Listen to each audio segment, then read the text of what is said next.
Bueno, a continuación, en el tema 1.34 tenemos la influencia de polos adicionales, o conocido como los polos dominantes.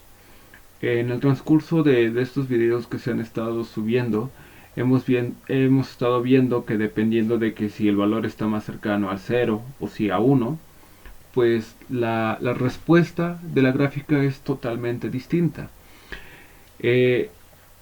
Eh, bueno, el régimen transitorio, en el régimen transitorio afectan fundamentalmente los polos y ceros cercanos al eje imaginario. El efecto de un cero adicional se ha visto anteriormente, en donde habíamos mencionado que habían cuatro tipos de casos, en donde cuando el valor absoluto de cero es mayor que el valor absoluto del real, cuando el cero está entre dos raíces reales, cuando el cero está más cercano del eje imaginario que los polos reales y cuando el cero pasa al semiplano derecho. Ahora bien, nosotros vamos a estar analizando eh, eh, eh, cuando un polo a, adicional y vamos a ver esa respuesta. Entonces vamos a ver cuando un polo adicional está cercano a 0 y cuando está cercano a 1. Y bueno, como se observa, la influencia es muy pequeña o casi inexistente en este caso. Principalmente las principales diferencias que yo vi entre estos dos sistemas es prácticamente que el código es muy similar bajo a ciertas modificaciones, en este caso la función de transferencia. Para este caso, para esta fórmula, habíamos explicado que es la influencia entre la agregación de ceros y aquí vamos a tener la influencia de polos adicionales. Como vemos, sí cambia la función de transferencia y precisamente por eso es que se comportan de forma tan distinta. Estaba revisando igual en libros y pues básicamente esto es un resumen, ¿no?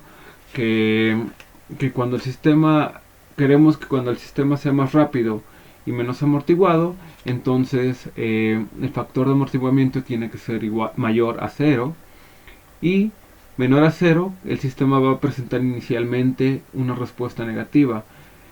Eh, Aquí también presenta un sistema que no contiene ceros y bueno, su derivada de A.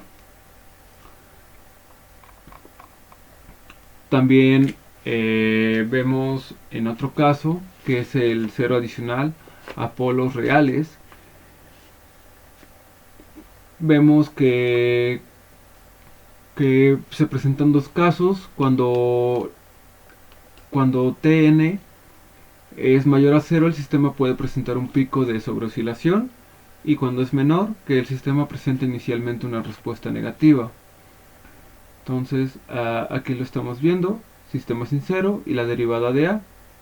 Entonces básicamente pues sucedía de forma muy similar al tercer caso, que era un caso eh, subamortiguado. Entonces son los que estamos estudiando para este tipo de efecto, ¿no? Y esto es como con un polo adicional, en donde si el tercer polo, por ejemplo, está más cerca del origen, pasa a tener un efecto dominante sobre la respuesta del sistema.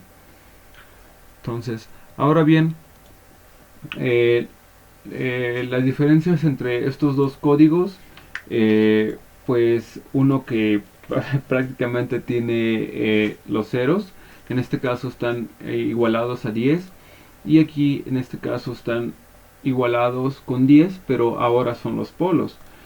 La función para el numerador 1 y el numerador 2, eh, vemos que efectivamente existe una variación, que es en este caso que se está multiplicando por este factor, ¿no? En donde aquí pues no lo pues no lo tiene, ¿no? Todo eso sale de la función de transferencia. Y nosotros vemos si nosotros queremos cambiar o modificar estos tiempos de respuesta o este gráfico resultante, simplemente se hace cambiando la distancia. Entonces vamos a simular el sistema con las condiciones iniciales. Ay, pero le simulé el anterior. Entonces voy a simular este.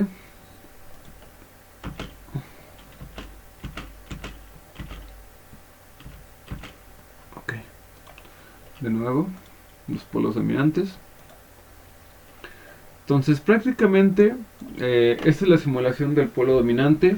En este caso no hay una modificación. O la influencia es muy pequeña o casi inexistente en este caso. Pero cuando volvemos a representar los valores, vemos que efectivamente cambió, ¿no? Inicialmente nosotros teníamos una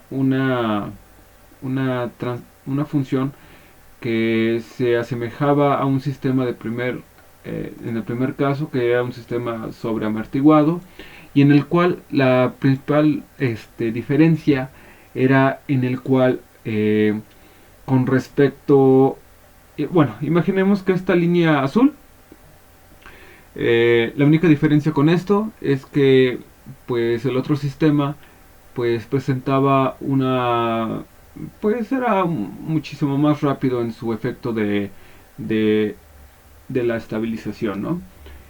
Y pues aquí vemos un caso distinto. Entonces, si se analizara el caso de un polo cercano al eje imaginario, en ambas figuras se muestra la salida del sistema con y sin el polo adicional comparadas ante una entrada en escalón. Y también lo que quería mostrar es que modificando estos valores hice algunas pruebas, en este caso cercano a 0,2, pues el sistema también va a cambiar. Entonces aquí vemos que el sistema es inestable. Ahora bien, si modificamos a 1 tal vez,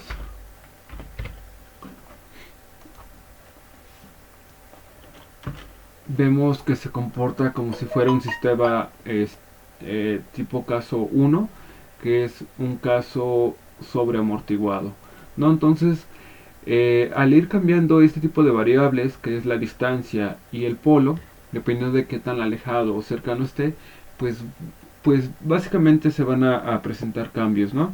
Entonces, en este caso, básicamente encuentro que son dos casos.